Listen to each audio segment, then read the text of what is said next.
Lewandowski nous parle de son nouveau rôle dans l'équipe, du Ballon d'Or, de sa première rencontre avec Lamine Yamal. Attendez, bougez pas, je vous explique. Il est rare que je ne regrette pas d'avoir joué en Première Ligue, mais quand je repense à mes années au Bayern, à Dortmund et maintenant à Barcelone, je dois dire que je suis très heureux de ma carrière. Je n'ai pas l'impression d'avoir raté quoi que ce soit, car chaque étape ou décision que j'ai prise était mon choix. Quand je vois que je n'ai toujours pas besoin de courir après les jeunes joueurs, mais que ce sont eux qui doivent me courir après, cela signifie que la saison à venir pourrait être excellente. Je suis toujours là pour donner le meilleur de moi-même, j'ai compris que je ne peux pas rivaliser avec eux, mais je peux les aider. Et ils peuvent m'aider aussi. J'apprends beaucoup d'eux.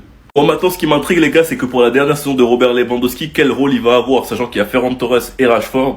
On verra. Lamine, honnêtement, c'est la première fois de ma vie que je le vois. À notre premier entraînement, en seulement 50 minutes, j'ai réalisé qu'il y avait quelque chose de spécial. Je n'arrivais pas à y croire, car je n'avais jamais vu un joueur comme ça à cet âge. Je pensais que c'était impossible à 15 ans. Il y a désormais de nombreux joueurs qui peuvent remporter le Ballon d'Or. La saison de Lamine Yamal a été incroyable. Il a tout son temps. Si ce n'est pas cette année. Ce sera peut-être l'année prochaine. Rafinha a également réalisé une excellente saison. Nous avons des joueurs qui pourraient être les principaux prétendants à un tel titre. En tout cas, les gars, dernière saison de Robert Lewandowski, profitons, parce qu'on peut le critiquer, mais quand il partira, il va nous manquer. Enfin bref, sinon vous les gars, vous en pensez quoi? Ramenez-nous sur sa pensée en nu.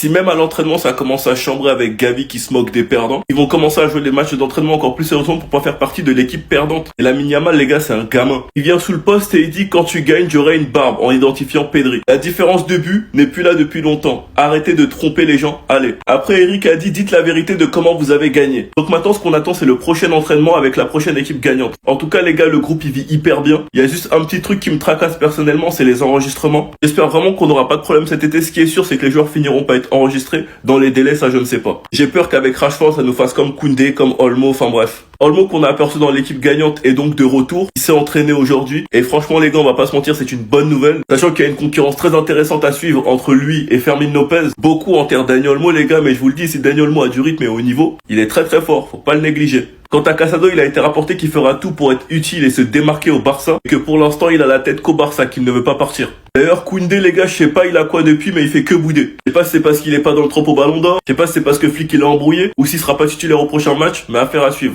Enfin bref, sinon vous les gars, vous en pensez quoi? Ramenez sur 3%, s'ennuie. Le Barça aura du mal pour inscrire ses 3 nouveaux joueurs, Rashford, Garcia, Rooney Bardi. C'est Mundo Deportivo qui en parle, j'espère qu'il se trompe. Marcus Rashford devrait manquer le match contre Mallorca en raison de problèmes d'inscription. La priorité est d'inscrire Yohan Garcia, dont l'inscription est également incertaine. Sachant que Yohan Garcia, après le Gamper, l'a lui-même dit, mon inscription, le club me transmet de la tranquillité, j'espère que tout ira bien. Notre match de Liga, c'est samedi, on est mardi, nous avons encore du temps, donc tranquille. Pas de panique, sachant qu'avec le rapport médical de Ter Stegen, ça devrait arranger les choses. Mais si c'est encore à cause d'un blessé qu'on réussit à enregistrer notre joueur, c'est que la direction se fout de notre gueule. On attend toujours la confirmation concernant les loges VIP. On n'est toujours pas au 1 pour 1. S'il y a bien une chose que j'ai pas envie de faire, c'est de donner raison à Nico Williams. Parce que si nos recrues ne sont pas enregistrées avant le début de la Liga, ça voudra dire une chose, que Nico Williams a fait le bon choix, que Nico Williams avait raison, que le pressing sur Nico Williams est officiellement annulé. Car pourquoi on va presser un joueur qui voulait des garanties d'être enregistré, qui les a pas eu, et au final, les joueurs qu'on a recrutés ne sont pas fait enregistrer dans les temps.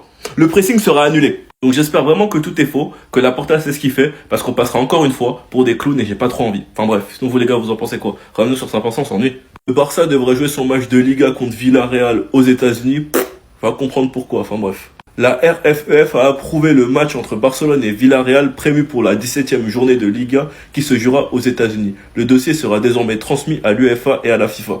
Barça recevrait 5 à 6 millions pour jouer à Miami. Villarreal recevra plus pour compenser leur billetterie. Parce qu'au cas où vous savez pas, c'est Villarreal qui joue à domicile de base. Sachant qu'on sait tous que jouer à domicile de base, c'est un avantage. Donc là, ils se désavantagent pour de l'argent. Va comprendre parce qu'au final, le Barça, eux, ils sont tout bénef. Même s'il est vrai qu'il y aura le décalage horaire, qu'il y aura le voyage, c'était un match à l'extérieur. Nous savons tous que dans le monde, il y a plus de supporters du Barça que de Villarreal. Ce qui veut dire que logiquement, ils vont se trouver dans un stade où il y aura plus de supporters du Barça que de Villarreal. Alors que de base, ce même match, ils devaient le jouer à domicile. La bonne nouvelle, les gars, c'est qu'on pourrait retrouver nos légendes.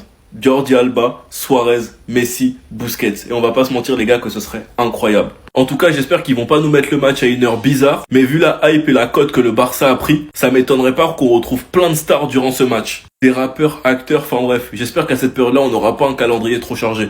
Sinon vous les gars, vous en pensez quoi? Ramenez-vous sur 5%, on s'ennuie. La connexion entre Arda Güler et Mbappé est beaucoup trop forte. Et quand tu vois Arda Güler liker des posts où ça compare la relation entre CR7 et Ozil, Arda et Mbappé, tu comprends direct quel est son projet. Un joueur qui s'est entraîné tout l'été pour revenir en forme, car il sait très bien que cette saison il aura un rôle important avec Xabi Alonso. Certains Madrilènes se sont plaints d'un manque de créativité la saison dernière, alors que ce joueur-là était au banc. Et Xabi Alonso a compris la pépite qu'il avait entre les mains en demandant à ses joueurs de trouver Arda Güler sur le terrain dès qu'ils ont le ballon. Et en l'appelant à chaque fois pour lui donner les instructions. Je pense bien qu'il va devenir le meneur de jeu du Real. Sachant que Bellingham ne sera pas là pendant un long moment et on sait tous très bien comment Bellingham aime avoir le ballon, comment Bellingham aime jouer haut malgré son poste. Son absence va pouvoir profiter à un joueur, Arda Güler, qui va pouvoir s'imposer. Un Arda qu'on voit beaucoup plus heureux maintenant, c'est logique parce qu'il joue. Depuis la Coupe du Monde des clubs, depuis l'arrivée de Xabi Alonso, c'est un homme heureux. Et le match qu'il fait, superbe passe pour Mbappé. Il touche la barre sur une superbe frappe. Sur un coup franc, il touche encore la barre. Il bonifie le jeu, très bon dans les combinaisons et pousse ses coéquipiers à jouer plus rapidement. Les gars, l'alchimie qu'il y avait entre Arda et Mbappé, faudra me les surveiller ceux-là. Parce que déjà qu'il a fini meilleur buteur la saison dernière, tu lui rajoutes un Arda avec beaucoup plus de responsabilités. Tu ramènes un Hussein. Chouameni aussi commence à envoyer des caviars, c'est lui qui fait la passe D pour Mbappé pour son doublé. Trent pour l'instant on le sent pas mais il finira par se réveiller. Croyez-moi que cette saison Mbappé va encore scorer et encore plus avec un Arda Güler à ses côtés. Enfin bref, sinon vous les gars vous en pensez quoi? Ramenez sur Saint-Vincent, on s'ennuie.